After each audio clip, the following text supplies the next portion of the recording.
was one of those spring afternoons in Hazleton where the wind carried the scent of blooming tulips and fresh asphalt, and the sun bathed the quiet suburban streets in a golden hue.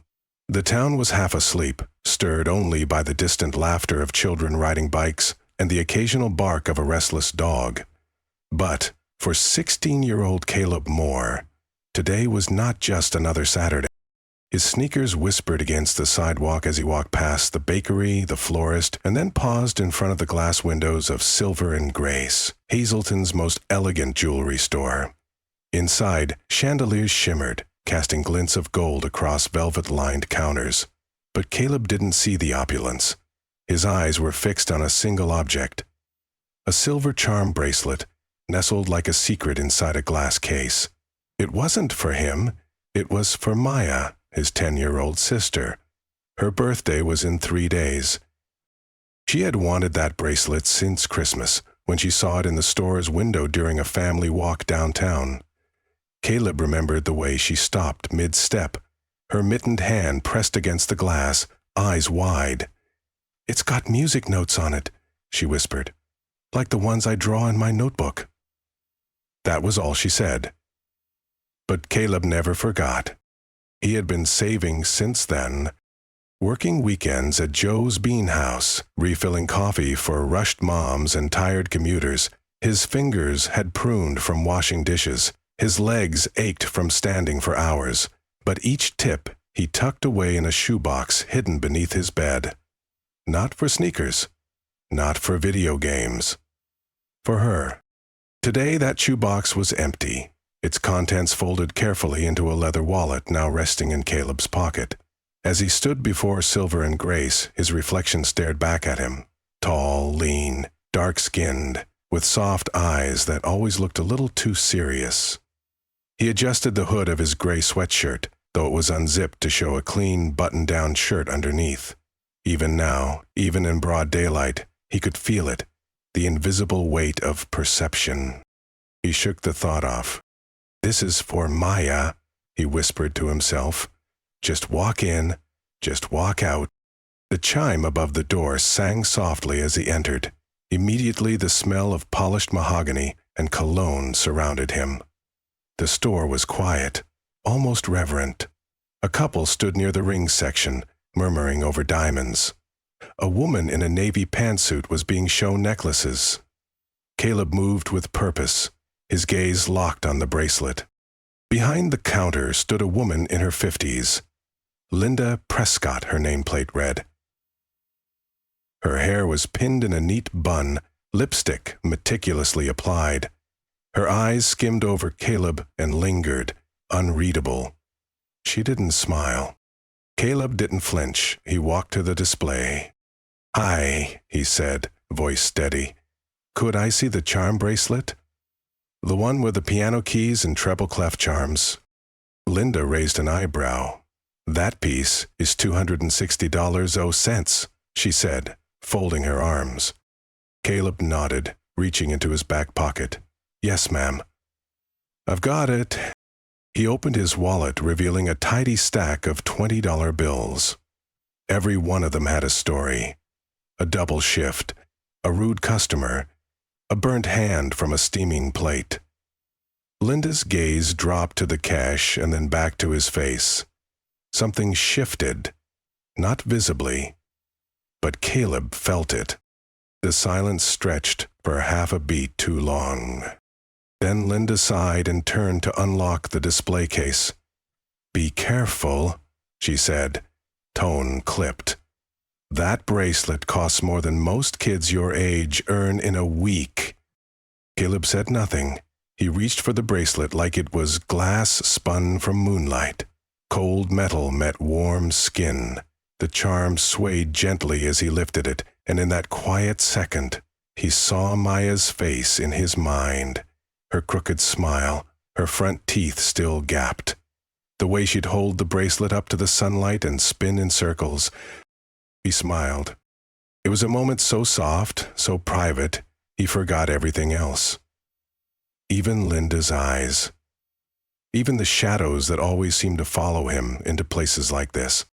That's when it happened. The bracelet slipped, just slightly from his fingers. It fell with a muted clink onto the glass counter. He caught it before it hit the floor.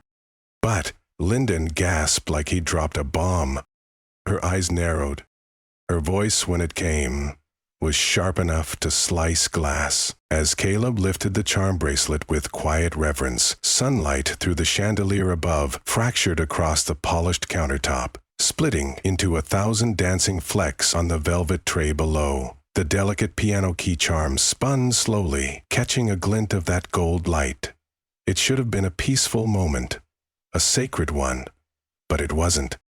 Across the counter, Linda Prescott watched him, not the way a jeweler admires a thoughtful customer, but the way a hawk tracks something that doesn't belong in its sky.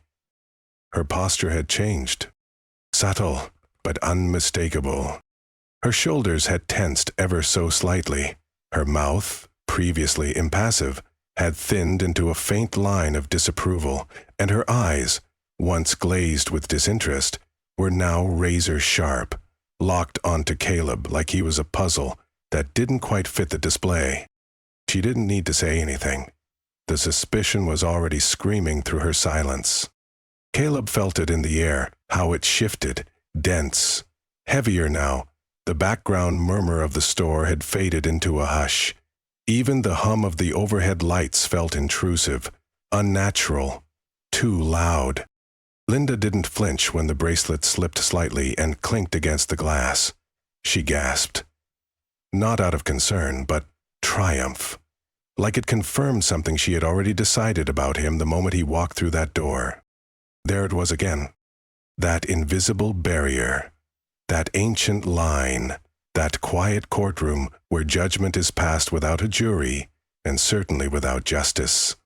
Caleb steadied the bracelet in his palm and gently placed it back onto the velvet tray. He looked up, met her eyes, then saw it. Not fear, not caution, something more precise, calculated, distrust. Wrapped tightly in a smile that never touched her lips.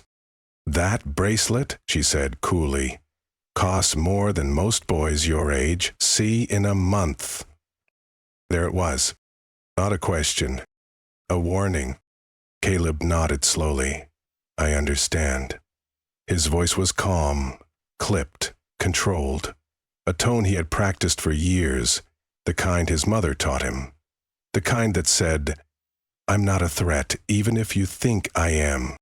Linda tilted her head, folding her arms. Her pearls caught the light as she leaned ever so slightly forward. "And you said you wanted to buy it?" "Yes, ma'am," Caleb replied, reaching into his wallet. He opened it carefully, no sudden movements, revealing the neat stack of 20s, earned, not given. Every one a whisper of sacrifice. But the moment she saw the cash, Linda's expression soured, her eyes narrowed, not in confusion, but in calculation. She didn't see a boy buying a gift for his sister. She saw a problem she hadn't solved yet. "That's quite a bit of cash," she said slowly, dragging out the sentence like it tasted bitter. "Did you find it? Or—" Caleb blinked, slowly folding the wallet closed.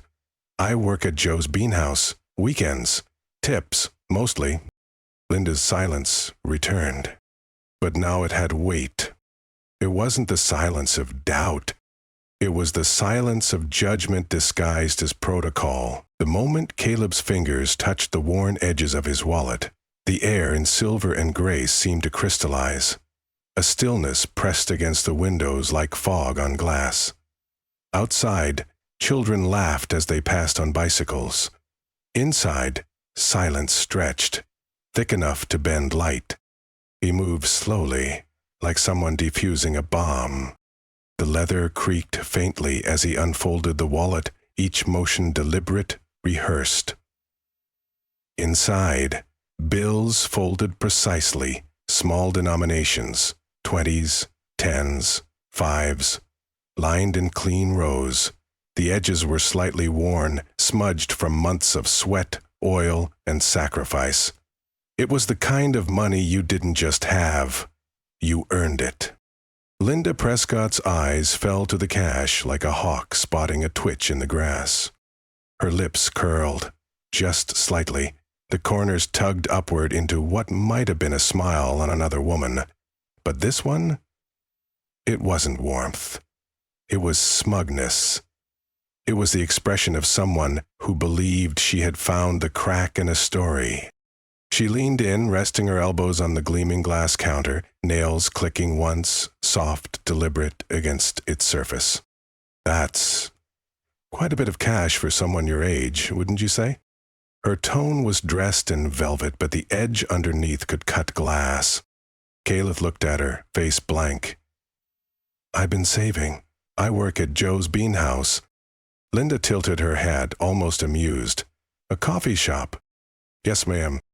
She didn't nod. She didn't say thank you. She just stared.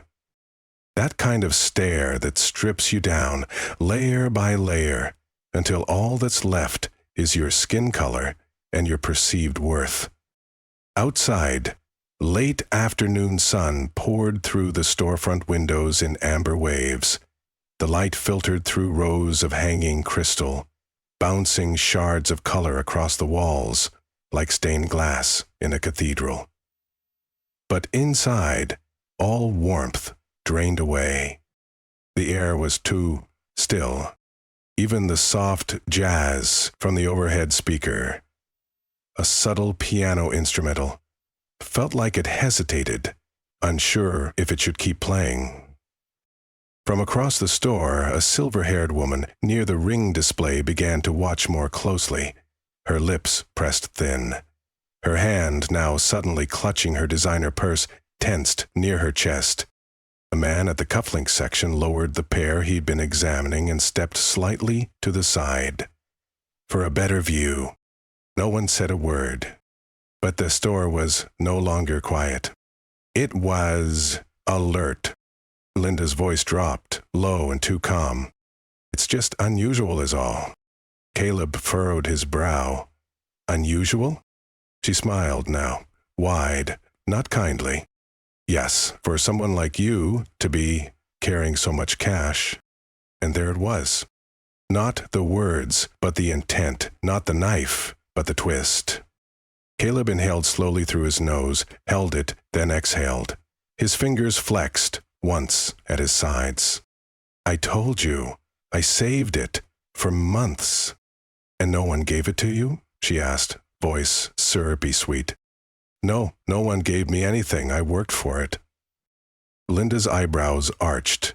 Well, she said, almost singing the word, just trying to understand how someone your age, she paused, letting that your age hang, has that kind of money, especially in cash. You understand. Caleb said nothing, but his eyes narrowed just slightly. His silence wasn't uncertainty. It was choice. Because he knew this game. She wanted him to protest, to grow defensive, to slip. Instead, he looked her square in the eye and calmly said, Do you want to see my schedule? I have the clock-in slips. I kept them. That made Linda pause. Only for a second. Then came the chuckle. Light, short, dismissive. Oh, I don't need to see anything. I'm just doing my job. Caleb's jaw tensed. Lyndon shifted her weight, then, without taking her eyes off him, reached beneath the counter. Slowly. Deliberate. She pulled out a small black phone. Didn't just placed it on the glass counter beside her. Like a badge. A warning. A threat wrapped in etiquette. Caleb's eyes flicked to it. His breath caught. The unspoken message, one wrong move, and you won't be talking to me anymore. You'll be talking to someone in uniform. Then came the final straw. Linda tilted her head again and said softly, And tell me again, who exactly is this bracelet for? Is she real? Caleb blinked. What? Linda smiled wider. Just asking. Lots of stories out there. It's a beautiful bracelet. Would be a shame if it were going to someone who didn't exist. Caleb felt something snap inside, a quiet rupture. He took a small step back from the counter, not out of fear, but to breathe. His voice, when it returned, was steady, clear. Her name is Maya. She's 10. She plays piano, and her hands are small enough that this bracelet will probably dangle off her wrist just a little. His voice cracked on Maya, just enough to make it human. He continued, "She saw this bracelet in your window last December, and she pressed her hand to the glass like it was magic. She didn't ask for it, she just smiled. And I remembered that smile every single shift I worked. The store had gone dead silent. Even the music had faded." Caleb's shoulders rose and fell. He looked down at the bracelet in the case again, then back at Linda. "So no, I didn't find this money. I didn't steal it. I earned it. Every dollar. And if you think otherwise—" He stopped, then added evenly, "You're welcome to call someone. My mom's name is Officer Regina Moore. She's the deputy chief for Riverton. Her office is 3 blocks from here." Linda's face froze, like porcelain, not because she was convinced, but because she realized she had made a miscalculation. The bracelet slipped. Just like that. One heartbeat too slow. One moment of awe. One brief human slip. And the silver charm bracelet, carefully chosen, dearly earned, spun out of Caleb's fingertips. It struck the edge of the glass counter with a faint crystalline clink. Not loud, not violent, just enough. It bounced once, twice, and then it landed. The tiny piano charm twirled once in place, like a ballerina bowing after her final dance. Time did not stop, but something else, deeper, colder, did. The air stilled. The warmth drained from the room like blood from a fresh wound.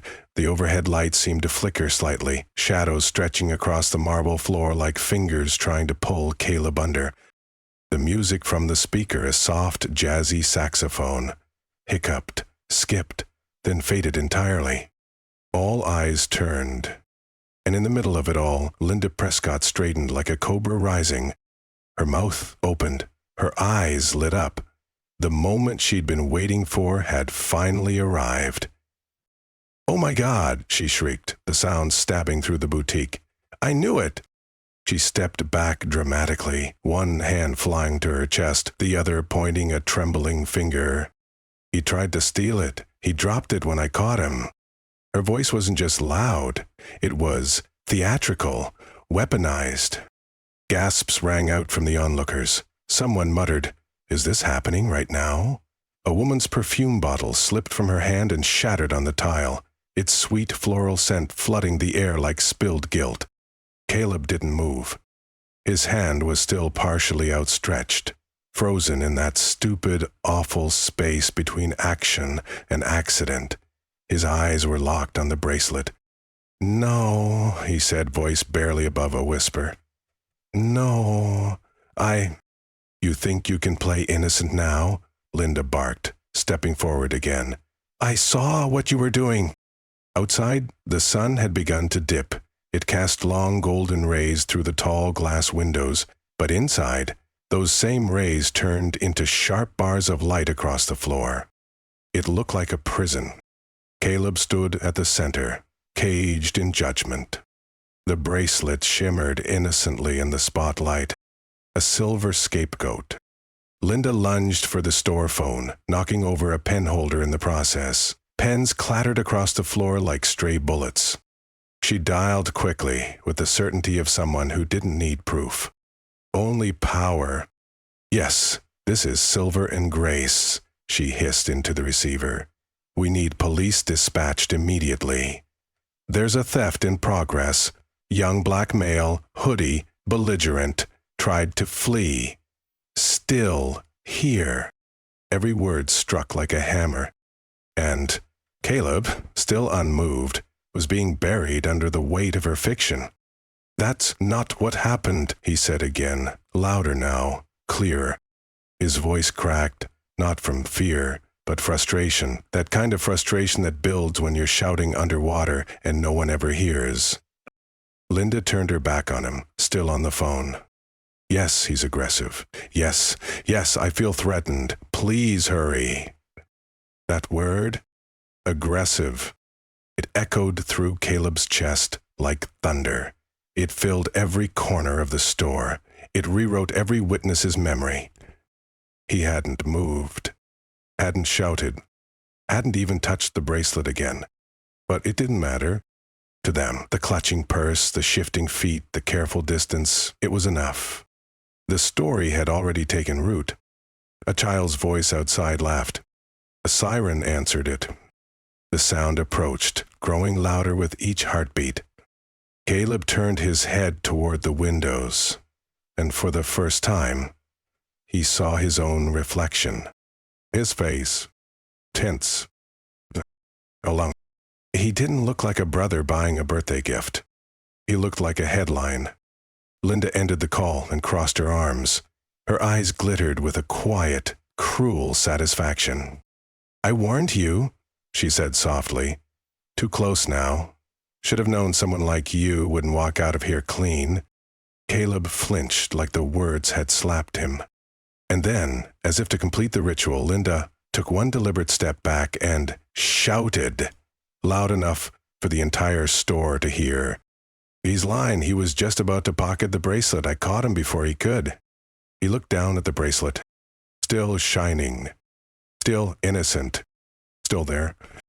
And for the first time, Caleb didn't want to cry. He wanted to scream, but he didn't.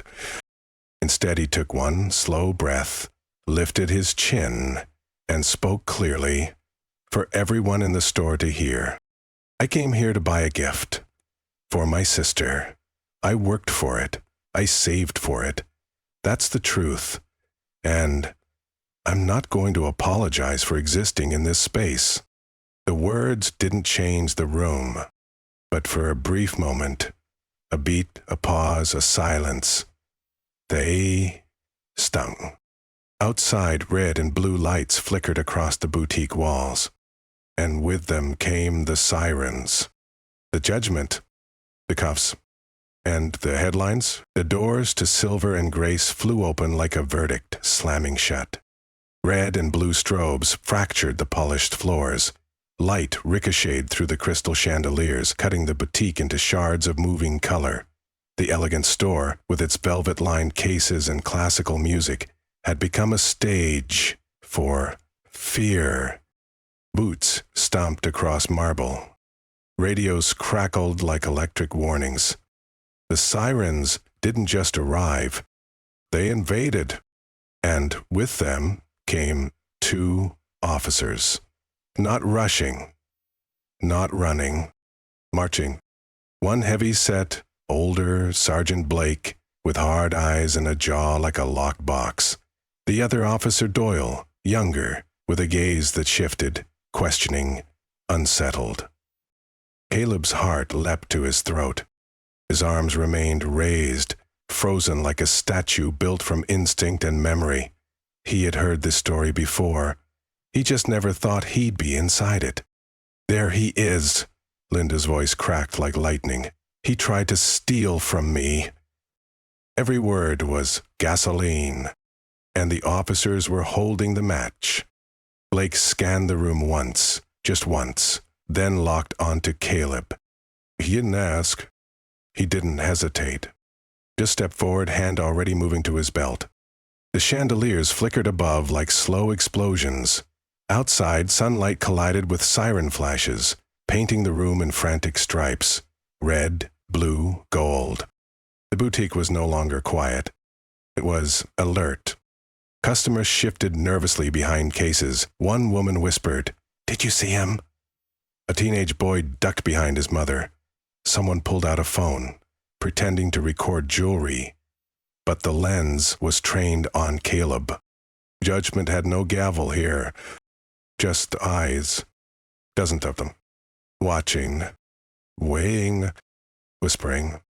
"I didn't do anything," Caleb said. His voice was not loud, but it echoed, because it was the only honest sound in the room. "Hands where I can see them," Blake barked. "They already are," Caleb replied softly, without moving. "You carrying anything?" "No." "You sure about that?" "I just came to buy a bracelet." Blake stepped closer. "You dropped it when you were trying to pocket it." Linda interjected, her voice soaked in triumph. "I saw it with my own eyes. He got nervous when I caught him." "No," Caleb said. "It slipped." Doyle's eyes flicked toward the bracelet still lying untouched on the counter, exactly where it had fallen. His jaw tightened. He noticed the wallet, closed, the cash still untouched. No weapon, no movement, just tension. "What's your name?" Doyle asked, voice calmer. Caleb Moore." "Do you have an ID?" "I'm 16. "Are you here alone?" Caleb nodded. Linda added, loud enough for everyone to hear, "He got defensive. Aggressive. You saw how he looked at me." Caleb's jaw clenched. Aggressive. That word again. He looked to Doyle. To anyone. To anything that might anchor him to reality. But it was too late. Sergeant Blake was already pulling the cuffs from his belt. Click. That sound didn't just close metal, it closed possibilities. It slammed the door on childhood. "Sir," Caleb began, but his voice broke. "Call my mom," he said again, quieter. "Please." Blake's hand gripped his arm. "You can do that at the station." "No, you don't understand." Blake's voice roared. "I said enough." Caleb flinched. He didn't mean to, but his body did it anyway. The flinch was enough to confirm every bias in the room. From the far corner, a man muttered, "They always act innocent until it's too late." The woman near the rings nodded silently, clinging to her purse. The recording phone shifted to get a better angle. Caleb stood still, but he was already caged. Then Doyle spoke. Quiet. "Careful. Blake, maybe we should wait. There's still the footage. The bracelet's still there."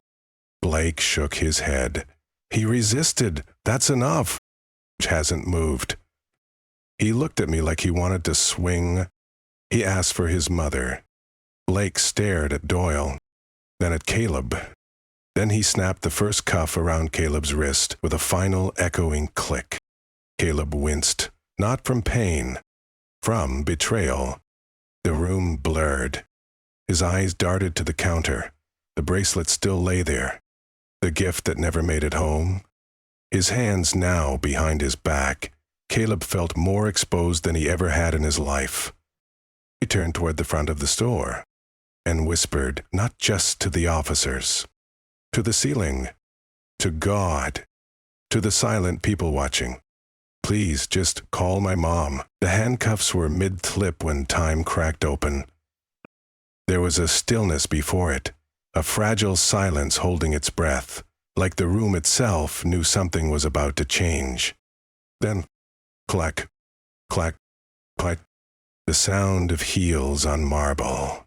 Sharp, deliberate, cut across the boutique like thunder in a chapel.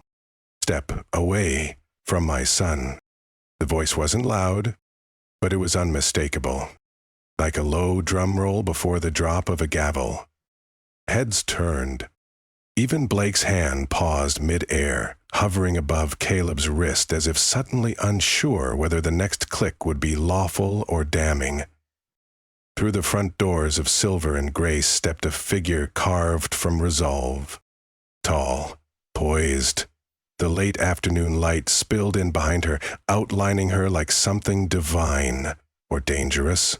Her navy suit clung like custom armor. Her shoes struck the tile with rhythm and certainty. Her eyes scanned the room, not with panic, with authority. I said, "Step away." This time, her voice carried heat. Steel under silk. Sergeant Blake blinked, as if trying to decide if this was real. "Ma'am, The woman walked right up to them. 3 feet. No more, no less. She moved like a wave rolling in, calm until the moment it crashes. She reached into her blazer and flipped open a worn leather case. The badge inside gleamed in the fractured sunlight, catching every breath in the room. "Chief Simone Moore," she said. "Hazleton Police Department." "This boy," she added, placing her hand, firm, proud, protective, on Caleb's shoulder, "is my son." The room didn't just go quiet. It collapsed into silence. The kind that doesn't hold still. It holds reckoning. Doyle blinked.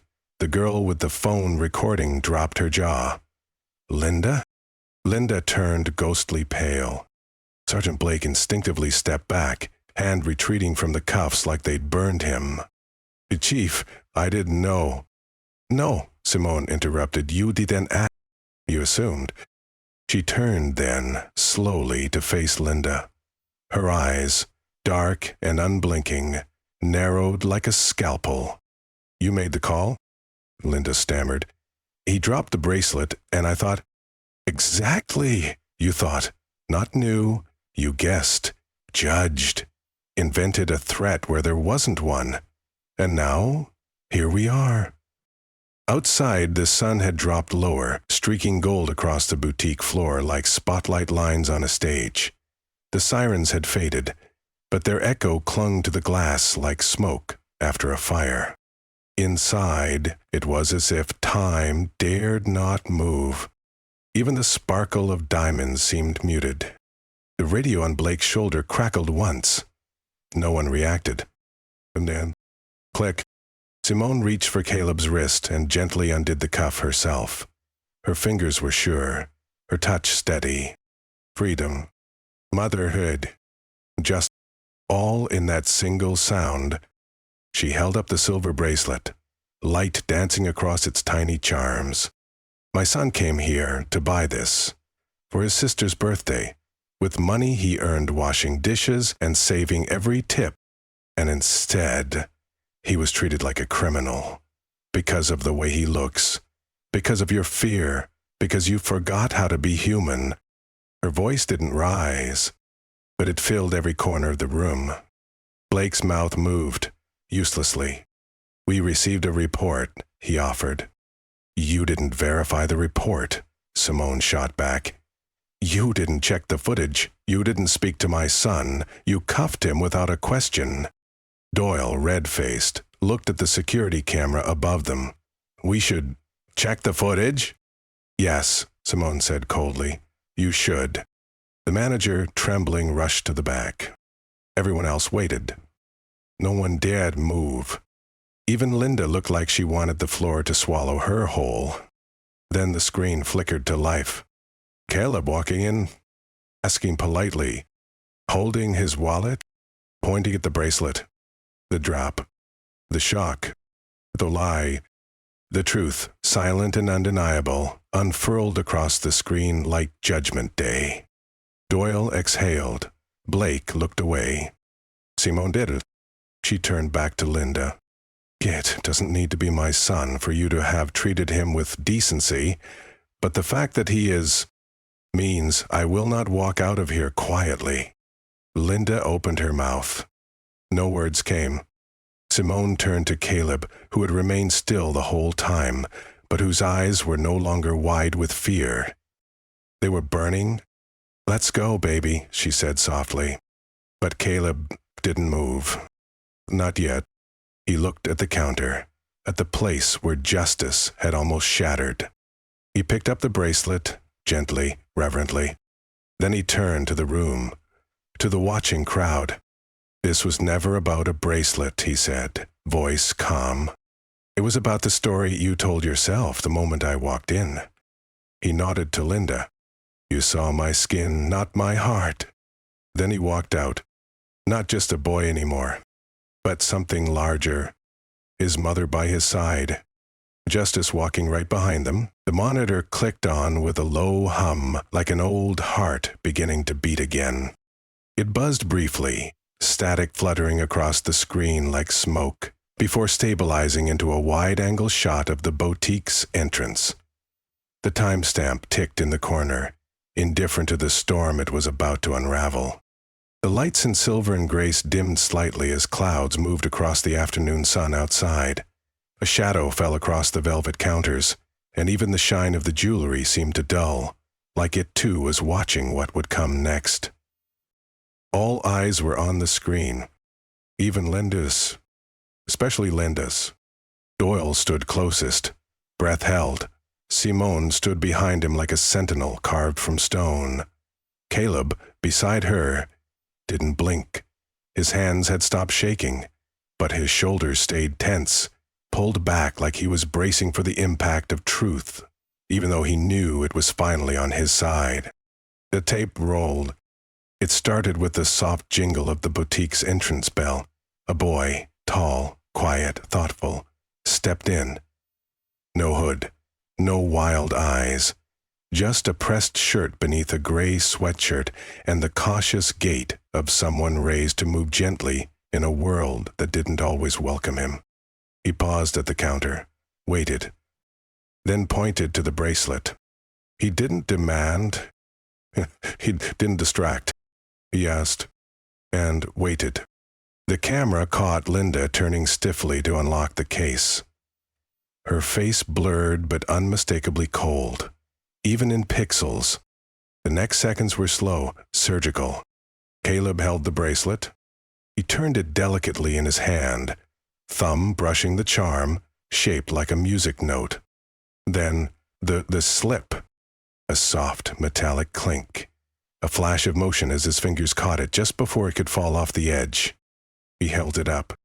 Still there. Still intact. Still honest. But Linda's body twisted backward. Her arms flailed. She clutched the phone like a lifeline and turned into the performance of a lifetime. One built not on fear, but on familiarity. On knowing how the world would react if she screamed first.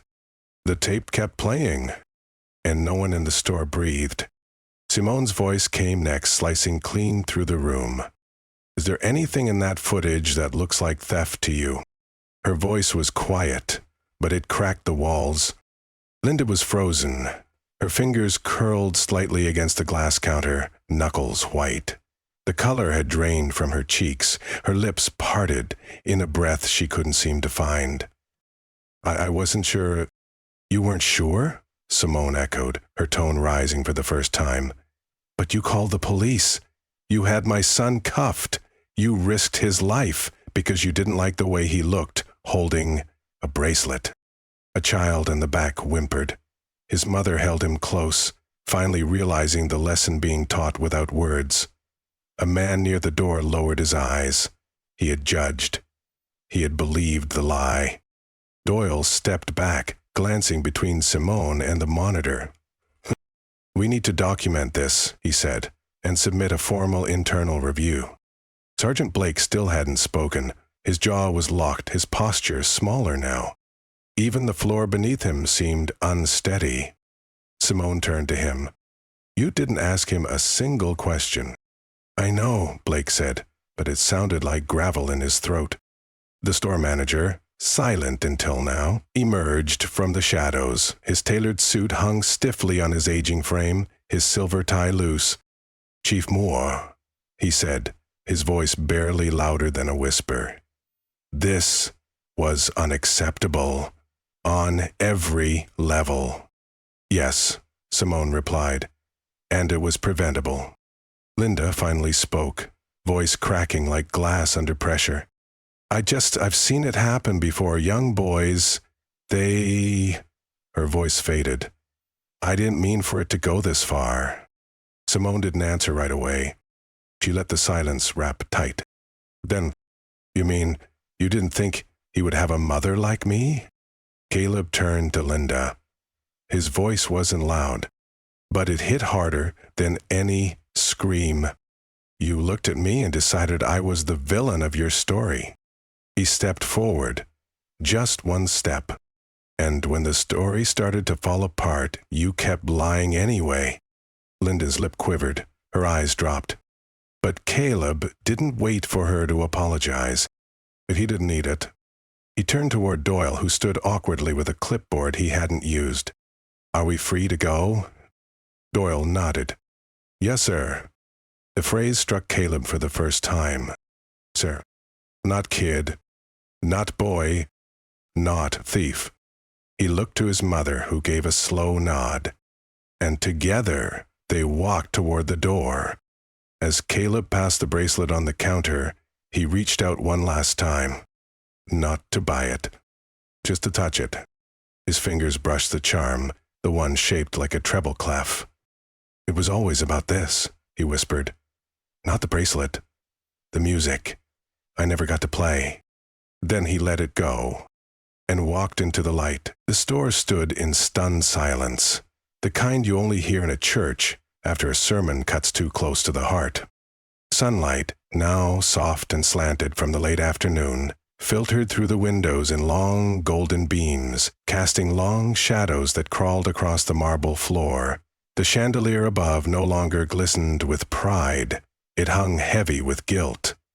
Even the jewelry seemed dimmer, its brilliance muted by the weight in the room. The truth had spoken, not through words, through light, through footage, through silence that no longer needed defense. Margaret Whitmore stood frozen behind the counter, her hands, earlier so quick to point, now pressed against the glass as if it could somehow ground her from floating into shame. Her face was stiff, jaw locked, and her gaze fixed downward, not in regret, but in refusal. Her red lipstick, once a symbol of her poise, now cracked slightly at the corner of her trembling mouth. A few feet away, the teenage girl with the phone slowly lowered her camera. She didn't stop recording, but the way she looked at Margaret had changed. No longer a voyeur, now a witness. Simone Moore's voice, when it came, was a low fire. "I assume," she said, "you have nothing to say." Margaret's shoulders flinched, ever so slightly, a microsecond of recognition, but her head stayed down. A woman near the diamond display muttered under her breath, "Say something. Own it." The silence held. Heavy, bitter, cowardly. Margaret didn't speak. She didn't offer an apology, didn't meet Caleb's eyes, didn't admit the lie. Just silence, the kind that screams of a soul too proud to crumble, too afraid to bend. Then she moved. Slowly, deliberately. Her heels whispered against the tile. Shh, shh. Like shame trying to flee the scene of a truth it couldn't erase. She didn't look up. Didn't speak to Doyle, didn't glance at Simone. She passed the screen, still playing the footage like it was invisible, past the very bracelet she claimed was stolen, past the lives she nearly derailed. The crowd didn't applaud her departure, but they parted, like waves retreating from a storm. And Caleb watched her. His jaw tightened, not from fury, but from heartbreak. This wasn't justice. It was a missed opportunity, a chance at humanity that slipped through fingers clenched too tightly around pride. Margaret disappeared into the back hallway. The door clicked behind her. Click. Louder than sirens. More final than a slam gavel. The sound echoed, then faded. A small boy in the store asked his mother in a whisper, "Why didn't she say sorry?" The mother didn't answer. She couldn't. Because some lessons are taught not in words, but in silence. Simone exhaled. Her hand on Caleb's back eased, then fell. "People like her," she said quietly, "aren't used to being wrong out loud." Caleb nodded, but his eyes stayed on the closed door. "She wasn't afraid of being wrong," he murmured. "She was afraid of being seen." Simone looked at him, and for the first time since she walked in, she smiled, faintly. "And you made sure the world saw." By the time they reached home, the sky had surrendered to twilight, a hazy blue giving way to bruised purples and deep, uncertain blacks. The car sat in the driveway like a confession too heavy to carry inside. Its headlights cut pale arcs across the pavement before dimming into silence. Inside, Caleb hadn't moved. He stared ahead, jaw locked, hands resting on his lap. In one of them was the velvet pouch, small, unassuming, but heavier now than it had ever felt in the store. He turned it slowly in his palm. It didn't a gleam anymore. It seemed tired. Simone sat in the driver's seat, hands still on the wheel, but her knuckles had relaxed, the tension of authority fading into the vulnerability of motherhood. They didn't speak. Not until the sound of the engine ticking as it cooled filled the air with something almost apologetic. Caleb exhaled shakily. "Why?" he asked, his voice barely more than breath. "Do I feel worse now than I did in cuffs?" Simone didn't turn, just let her chin dip forward. "Because survival," she said, "isn't the same thing as justice." He looked down. "They didn't care about the truth until they were forced to see it," he whispered. "They looked at me and decided I was dangerous, without a word, without knowing me." A pause. The wind stirred the leaves outside, brushing against the windows like ghosts. "It's like they reached inside me and pulled out everything I believed I was, and replaced it with how they saw me." Simone finally turned her head. Her eyes, tired but clear, met his. She reached out, not to wipe a tear, but to hold his hand. "You still know who you are," she said. "That's what they couldn't take." He nodded, but it was a slow nod, the kind that comes from someone trying to believe it, but not quite feeling it yet. As they stepped out of the car, a light flicked on above the porch, a motion sensor responding gently, like the house had been waiting for them. The golden glow spilled across their path as they walked to the front door, casting their shadows long and quiet behind them. Inside, Maya danced barefoot on the hardwood floor, spinning in slow circles. She was humming softly to a song in her headphones, unaware that the world had just tried to break her brother. Simone smiled faintly. "She doesn't know," she murmured. "She shouldn't have to," Caleb said. He stepped out of his shoes at the door like shedding the weight of the day. His socks slid softly against the floor as he moved into the kitchen, the velvet pouch still clutched in his hand like a relic. It wrapped the gift. Didn't dress it in ribbon. He just placed it on the table, then sat down and waited. A moment later, Maya peeked around the corner. Her eyes lit up. "Caleb!" She ran to him, her laugh spinning through the house like wind chimes in summer.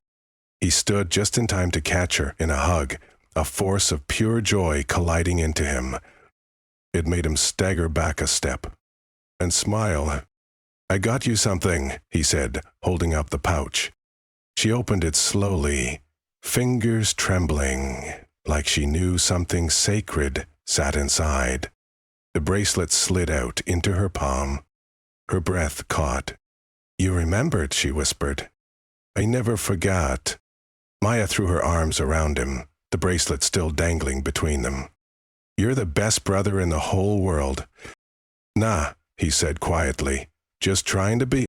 From the hallway, Simone watched, her hand resting against the wall, like she was holding up the whole house. She didn't speak. She didn't need to. The silence wrapped them all in something soft, something real. Caleb sat on the porch alone. The stars were out now. Not loud or brilliant, but steady. The kind of stars that stayed after the sky had been torn open and healed again. He leaned forward, elbows on his knees, head bowed. The truth had been revealed. The bracelet had been given. But something still sat inside his chest, a stone, unmoved. He opened his hands and stared at them. Same hands that had scrubbed coffee pots, that had caught the bracelet midair, that had reached for peace and met suspicion. He whispered to the dark, "I did everything right, and still." They saw a threat. The front door creaked. Simone stepped out quietly, a blanket draped over her arm. She didn't sit beside him. She placed the blanket on his shoulders and stood behind him, hands resting on them like armor. "That's how you know," she said, voice low and unwavering, "that you're strong." He turned his face slightly, enough to catch her eye. "When you're still standing," she continued, "after a world tried to knock you down." He didn't reply. It didn't need to. He just nodded and let the stars carry the rest. The morning came gently. Sunlight pooled through the kitchen windows like spilt gold. It touched everything with softness.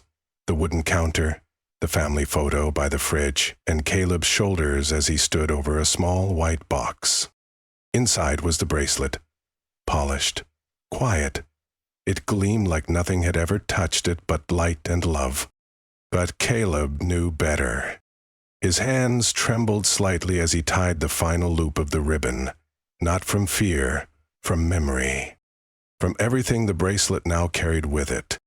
Simone entered the room, towel still hanging loosely from her neck, steam from her shower still trailing behind her like morning fog. She didn't ask how he was. She didn't need to. She just placed a glass of orange juice beside him, her fingers brushing his lightly. "You're still here," she said softly. It wasn't a statement about space, it was about survival. Caleb looked down at the gift again, his jaw working as if he were chewing back emotion. He whispered, "Do you think I'll ever stop feeling like I don't belong?" Simone's answer came with the gravity of every wound she'd carried for decades. "No, but that doesn't mean you stop walking into places that try to tell you otherwise." He nodded, barely. In the next room, Maya's laughter rang out like wind chimes. Clear, high, unburdened. A sound so innocent it hurt. "Happy birthday, superstar," Caleb said as he stepped into the living room, box in hand. Maya, radiant in a pink shirt too big for her and socks that slid on the polished wood floor, twirled mid-spin and gasped. "You remembered," she cried, bouncing over. He handed her the box. She didn't tear into it. She opened it like it was a secret. Inside, the bracelet shone back at her like a wish come true. Her fingers hovered over the silver piano charm, eyes wide with disbelief. "You really got it," she breathed. "I did," Caleb said. "For you." She threw her arms around him. The bracelet tapped softly against his neck. "This is the best birthday ever." He smiled, but deep in his chest, something still ached. Because the bracelet reached its destination, but it wasn't the same. That afternoon, while Maya twirled in the backyard with her friends, her bracelet catching the sun like a skipping stone, Caleb sat on the porch steps beside his mom. He stared out over the lawn but didn't really see it. Simone handed him a glass of water and didn't say anything. She let the silence breathe. Finally, Caleb said, "She's happy?" "She is," Simone replied. "That's the way." He shook his head slowly. "I keep thinking about how they looked at me like I walked in guilty, like I was a threat." He paused, voice thin now. "That bracelet used to mean something pure. Now I look at it and feel contaminated." Simone didn't argue. Instead, she took his hand. "You gave your sister joy," she said. "You gave her beauty. You gave her love. What they gave you was a scar." Then she leaned closer. "But scars don't ruin us, they remind us we survived." Later that night, Caleb sat by his window. The moonlight painted silver shapes on the wall, like echoes of the bracelet's gleam. Outside, Maya's bracelet glittered faintly under the patio lights as she danced in the grass barefoot, showing it off to a friend. And still, Caleb couldn't stop thinking, what does it mean to give something so beautiful when you had to fight for your right to give it? He picked up the ribbon from earlier, the one that wrapped around the box. He held it between his fingers like a thread connecting two worlds, the world before the store and after. Downstairs, Simone turned off the porch light. In that quiet, Caleb whispered one final thought to himself. I gave her the bracelet, but the world tried to take something from me first. He looked up at the stars, his eyes reflecting their light, and still he stood. The strongest moments are often the quietest. A boy standing beside his sister, not with fireworks or speeches, but with a bracelet in her hand and the truth in his silence. That is power. A mother who didn't raise her voice, but raised the standard. That is resilience. The story didn't end in applause, it ended in presence. But what comes next matters just as much. The fight doesn't stop because one injustice is exposed. It continues in courtrooms, in classrooms, in quiet dinners where hard conversations happen. It continues every time we choose to see, to speak, to stand. If this story moved you, we invite you to help it move others. Subscribe to Racist Stories Uncovered, share this story, and be part of a community that believes real change begins with listening and grows with action. Because silence is never neutral. Thank you for being here. We'll see you in the next story. Until then, keep walking in truth.